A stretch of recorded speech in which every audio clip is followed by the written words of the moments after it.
parodysiu savo naują būstą, kaip sakoma. Tai va, čia esu aš. Nežinau, matau. Bet žodžiu labas. Tai va, einam čia. Nieko ypatingo. Tamsos koridorius.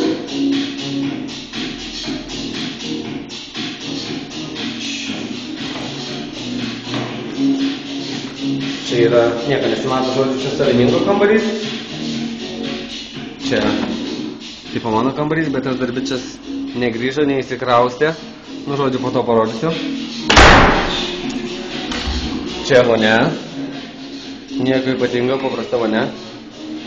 Bet man patinka va vakare pyst. Saulėlydis, viskas tiesiai prieš akis. Viskas. Nu, aišku, nėra, žinai, tokio, žinai, kažkokio peizažo ar kažkas tokio, bet, nu, dičišta, žinai, vis geriau negu Ana Kamurkė, kur, žinai, prieš tai buvau, kur ten kiekvienas langas į kitą sieną, tai nesąmonė. Čia dabar negaliu atidaryti, nes čia kitas kambariokas, ne kambariokas, o butiokas iš Amerikos.